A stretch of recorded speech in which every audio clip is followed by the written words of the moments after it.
You can start, Rashmi. You can start, please. Please start. Yes, ma'am.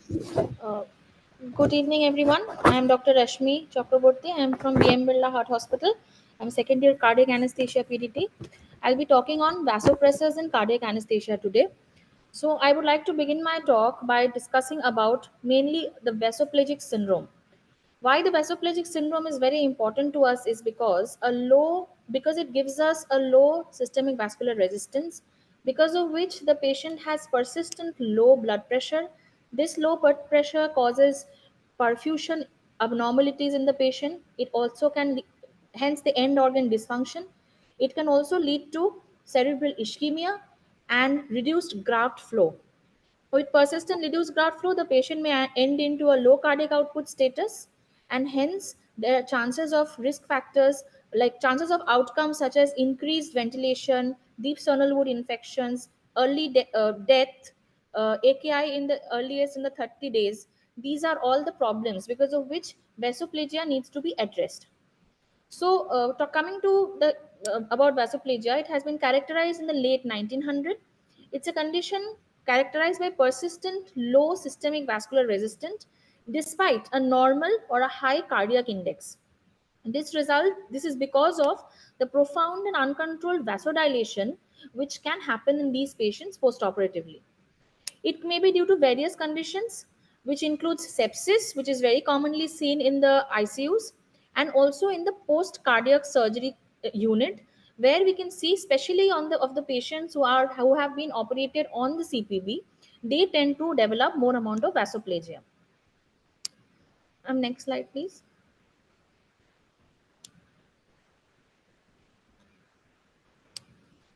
So, as I already discussed, why vasoplegia is important because it is helps in very crucial to prevent development of shock.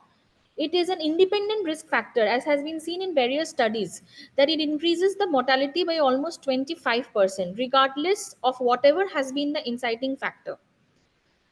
Texan et al. Shows that it increases the mortality two times in vasoplegic patients after vascular ventricular assist device has been placed, and the rate of multi-organ failure complications including significant bleeding. This bleeding is mainly because the patient is having hypotension, so we keep on giving fluids, we keep on increasing inotropes and vasopressors, because of which there is dilutional coagulopathy in these patients and there is significant bleeding. Besides, the patient also lands up into respiratory failure. Ma'am, next slide, please. So it has been seen that there are certain risk factors which have been jotted down by various studies and meta-analysis. It has been seen that patients with an EF of less than 40%, usually the male population, elderly population, patients with higher BMI, patients who have had an LVAD placed in them, that is a left ventricular assist device placed in them, who are waiting for transplant, with a prolonged CPB duration. If the patient is having immediate hypotension after the CPB has been discontinued, and if the patient was on prolonged ACE inhibitors before the surgery and it has not been stopped. Besides, it has also been seen in patients of infective endocarditis. So that is why when we are doing our preoperative tests for the checkup for these patients, we have to initially jot down what are the possible risk factors, and accordingly we have to be careful even before we are starting the operation. For ACE inhibitors, we have to stop the ACE inhibitor at least 24 hours before the surgery is taking place. Now, what are the possible pathophysiologies behind it? Diane et al. Has reported that renal failure was the only significant preoperative risk factors for all the besophagic patients that he had taken up for his study. He says that there is endothelial dysfunction and the persistent pro-inflammatory cytokine state, which leads to this kind of a outcome in case of CKD patients. Diabetes itself, because of its autonomic neuropathy, as well as low left ventricular ejection fraction, has been found to have higher incidences of vasoplegia. But there has been no proven scientific statistical significance. Similarly, CKD patients also have a low response to maintaining a vascular tone. The same reason being endothelial dysfunction, which leads to more amount of nitric oxide production, and more amount of cyclic GMP production, which is a known vasodilator. Ma'am, next slide, please. So ACE inhibitors, if the patient is already on ACE inhibitors, it increases the bradykinin level and also decreases the concentration of angiotensin. This angiotensin, which helps as a potent vasoconstrictor, is thus reduced, the function is reduced. Also, in the different kind of, like I previously mentioned, in patients who have had a long CPB run, especially for the CPB runs which are more than 180 minutes, example a CABG plus valve case, or or a thoracic aortic arch replacement surgeries, in those patients chances of vasoplegia are more. It can also be seen in patients who have undergone a heart lung transplant. But however, in aortic graft surgeries, studies have shown that because the temperature is very low, as in 13 to 18 degrees centigrade, the cytokines go dysfunctional.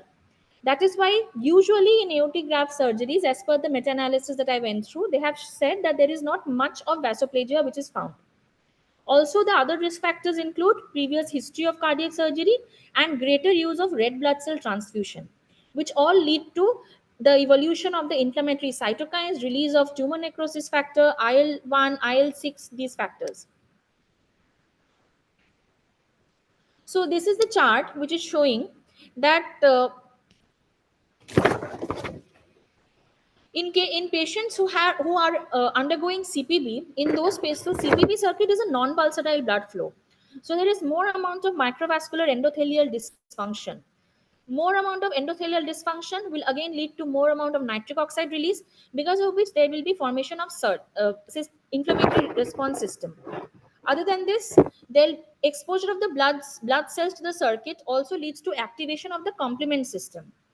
Besides this, also when blood is coming back from the pump to the heart, that time the atrial stretch receptors, they activate and they release interleukins and oxygen free radicals, which again release guanylyl cyclase.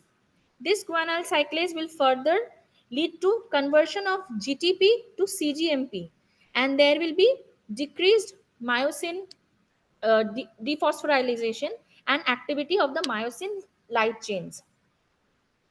So this is a summary of how in case of CPP patients this is acting. Vasoplegia is profound. Now these are the risk factors. So this is basically the pathophysiology, which is saying the major crime lies by nitric oxide, as I've already mentioned. It helps in conversion of GTP to CGMP, which prevents the calcium inflow into the gated channels, and then leads to dephosphorylation of the myosin light chain. Besides, it also promotes the potassium bound ATP channels and uh, puts the cell membrane into a state of hyperpolarization, smooth muscle cells. That is also another reason why the vasoconstriction cannot happen with excessive amount of nitric oxide release. Other than this, adenosine is responsible because it acts on the myocardial mechanoreceptors and baroreceptors and leading to its dysfunction. The hydrogen sulfide, as I have mentioned here, ma'am, next slide. Hydrogen sulfide, which is a byproduct of homocysteine metabolism and vitamin B6 metabolism, it also leads to the increased potassium gated ATP channels, which again lead to hyperpolarized state of the smooth muscles and thus peripheral vasodilation. Now, endothelins are known to act on two types of receptors. One is the endothelin A and the other one is the endothelin B. The endothelin A receptors are very strong vasoconstrictors.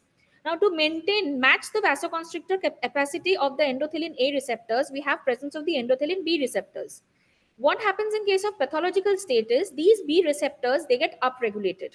That is why the endothelins now go and act on the endothelin B receptors, which leads to vasoplegia. Also, we have the renin-angiotensin aldosterone pathway, which gets dysfunctional, and there is reduced response to the angiotensin 2. Prostanoids, as we all know, prostacyclins released from the endothelium leads to increased release of tumor necrosis factor, IL-1 and PGI2, which leads to vasodilation. So these in a nutshell are the mechanisms by which vasoplagia is present in case of all patients, specifically in case of cardiac patients. Ma'am, next slide, please.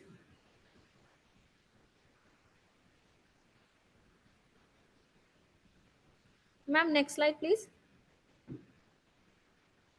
Next, how to diagnose vasoplegia? Yes, ma'am.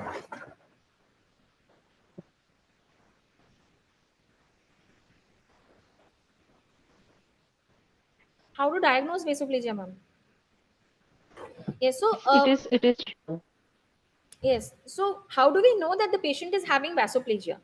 So usually most of the patients, because of the prolonged time of fasting, prolonged surgical hours, as well as prolonged uh, fluid shifts in these patients, we tend to add vasopressors and inotropes to these patients for the in the postoperative period. But how can we be sure that this is a vasoplegia? In that situation, we have to see whether the existing inotropes and the vasopressors that we are using, whether it has crossed the maximal limit by which we can give them to the patient. In case of norepinephrine, it is usually an epinephrine, it is more than 0.5 microgram per kg per minute. If we are needing more than this amount of inotropes and vasopressors, which means the possibly the patient is going into a vasoplegia. Associated with that, we also have to see that in the hemodynamic monitors, whether the SVR is low, whether it is going below 800 dynes even after infusion of more amount of fluids and more amount of inotropes and the vasopressors, if it persistently stays below 800 dynes. Besides this, we will also see that the cardiac index, however, does not seem to reduce. It is not usually seen to be normal or high normal. However, there is no universal agreed upon definition. We have to go more by the clinically seeing the patient. Ma'am, next slide, please. Yeah. So, how do we treat the patient? So, the first line of management, as have been seen in various study, are catecholamines. In distributive shock, whether that is septic shock or whether that is shock due to post cardiac surgery cardioplegia, the initial management is by volume expansion and vasopressors, mainly alpha 1 agonists. Now, how will we differentiate how will we know that which vasopressor to use? For example, here in all the studies, they have shown that norepinephrine is the drug of choice, is the first line drug of choice. But again, high dose of vasopressors can lead to serious side effects like peripheral or mesenteric ischemia and increased oxidative stress. I will come to that later on. So catecholamines, ma'am, can you please go to the next slide? So apart from norepinephrine, we can also use phenylephrine because phenylephrine is also a potent alpha 1 agonist. However, various studies have shown that even though phenylephrine is increasing the mean arterial pressure by around 10 to 20%, it has been seen that it can lead to spasm of the arterial grafts. As in case it can lead to spasm of the lemma, it can lead to spasm of the radial artery graft, whereas at the same time it provides no potential benefit to the flow in the saphenous venous graft. That is why phenylephrine is not usually used. Apart from that, we can also tell why are we not using ephedrine or dopamine or mephentermine. So in higher doses, dopamine and ephedrine, they also lead to increase in heart rate. So in all patients, in cardiac patients specifically, if we lead to increasing heart rate, the diastolic time will be reduced and coronary perfusion will be hampered. Along with that, also myocardial oxygen demand will increase. That is why, after various meta-analysis and studies, it has been seen that norepinephrine is the first line agent used in case of cardiac surgery. Now, there are now some patients may be resistant to the use of norepinephrine or resistant to catecholamines per se. In those patients, we have to use the second line drug. Ma'am, next slide, please. Resistance means the the effect of the drug is not enough even after we have given more than 0.5 ml per kg per minute dosage. Ma'am, next slide please. This I have already said. So what do we use then? We use the non-catecholamine agents. So amongst the non-catecholamine agents, vasopressin has been cited as the second line agent for adjunctive therapy. The usual dose that we see is from 0.03 units per minute to 0.06 units per minute. So it has been postulated in various theories that vasoplasia in shock is mainly due to endogenous vasopressin deficiency. So what do? We give exogenous vasopressin to these patients, and vasopressin, they act on the arginine vasopressin receptors, deactivates the potassium ATP channel directly, and inhibits the increase in the CGMP and nitric oxide, thus leading to potential vasoconstriction and return of the vascular tone. So there has been a study which is a randomized control trial, very popular trial, showing difference between norepinephrine and vasopressin in vasoplegic shock after cardiac surgery.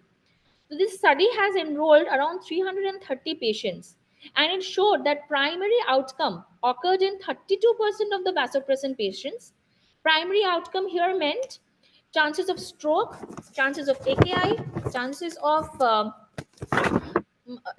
mechanical ventilation for more than 48 hours, deep sternal wound infection, and rates of re-exploration was more in case of the non-epinephrine arm instead of the vasopressin arm. And regarding the adverse effects, the authors found a lower incidence of atrial fibrillation in the vasopressin group and no difference between the groups in the rates of digital ischemia, mesenteric ischemia, hyponatremia, and myocardial infarction. So in these patients, the vasopressin and norepinephrine had been used in doses ranging from, in case of vasopressin, 0.03 to 0.06, and in case of norepinephrine, 0.01 to 0.02 to 0.2 micrograms per kg per minute. Like, the range has been very high. But so that is why when we go on to see other studies, we see that, ma'am, next slide please. We see that low dose vasopressin, a dose of 0.03 units per minute, has been defined to help in treating vasoplegia in patients who are catecholamine resistant. Okay, so what happens here is, it has been seen that giving low dose vasopressin from the very beginning helps in reducing the usage of the catecholamine dosage. It helps in maintaining the perfusion, the coronary perfusion in all these patients.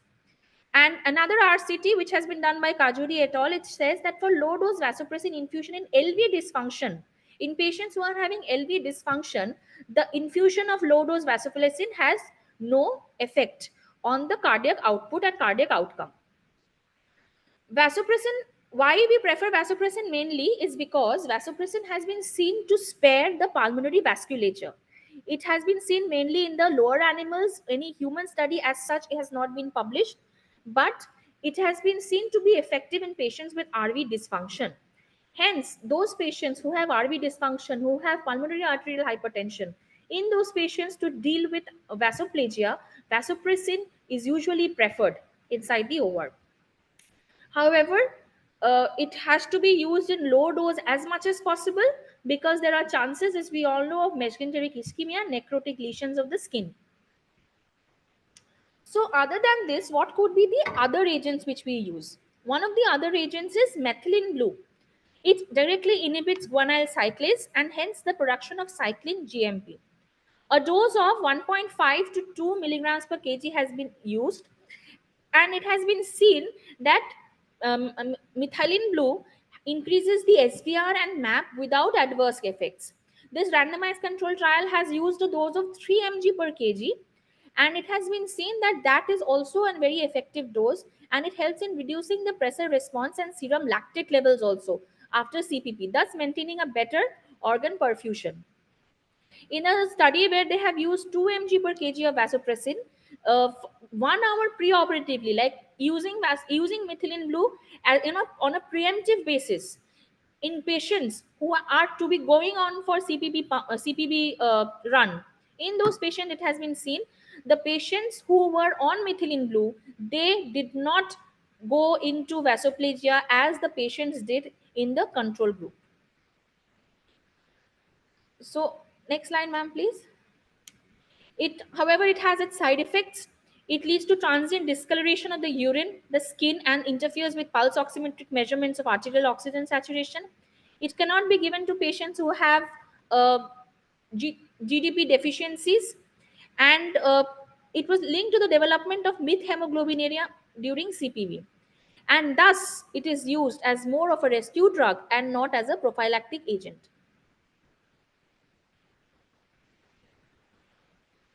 Ma'am, next slide. Other agents which we can use is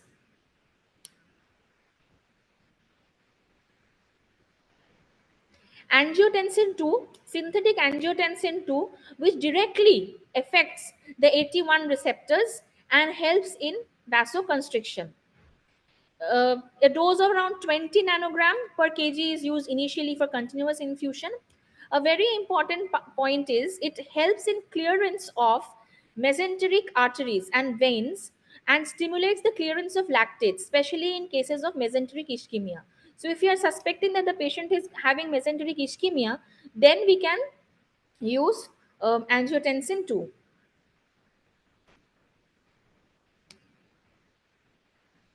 Ma'am, next slide.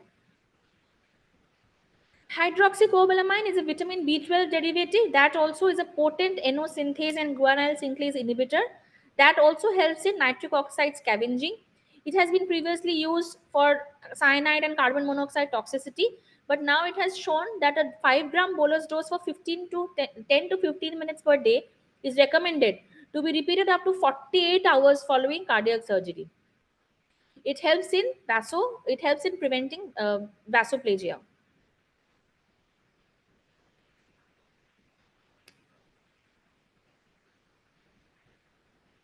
Ma'am, next slide. Yeah, so finally, we want to talk about the HAT trial. HAT is basically use of hydrocortisone, thiamine, and ascorbic acid.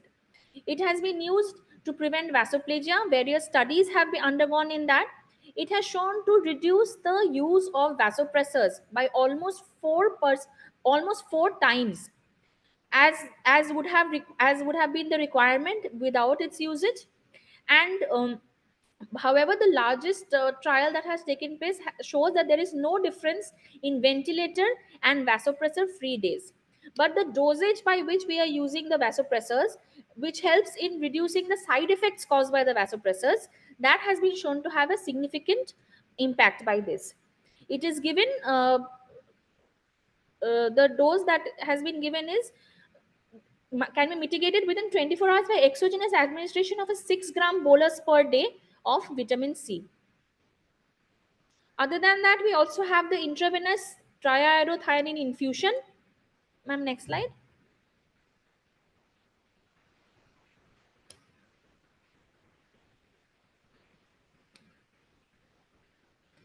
Triiodothiamine infusion at the rate of 2 microgram per hour to a total dose of around 0.5 microgram per kg has been used in cardiac surgeries. It helps to reduce the left atrial pressure and central venous pressure, which means improves the filling of the left ventricle, and it also results in increase in the MAP and the heart rate.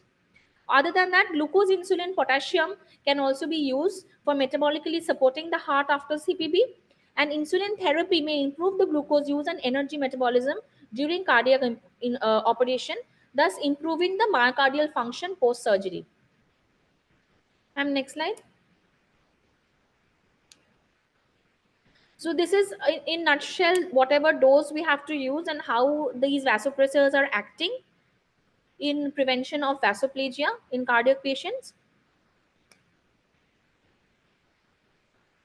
We still have to remember that according to the various meta-analysis that I have gone through, norepinephrine comes as the first line of medicine, first line of drug along with vasopressin, and a low dose of vasopressin is beneficial in reducing vasoplasia as and also at the same time reducing the side effects that are caused by the drug. These are my references.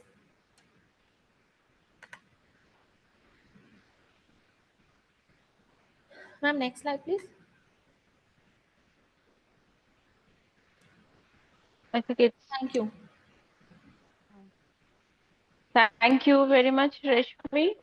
Excellent presentation. It was actually really nice, and so much of information that we gather from your about the vesoplegia. This is a very important topic for all of us practicing the cardiac anesthesia, and also for the students. It will come, I think, around about a short note in your exams. So this topic is so much important in our day-to-day practice and for the exams also.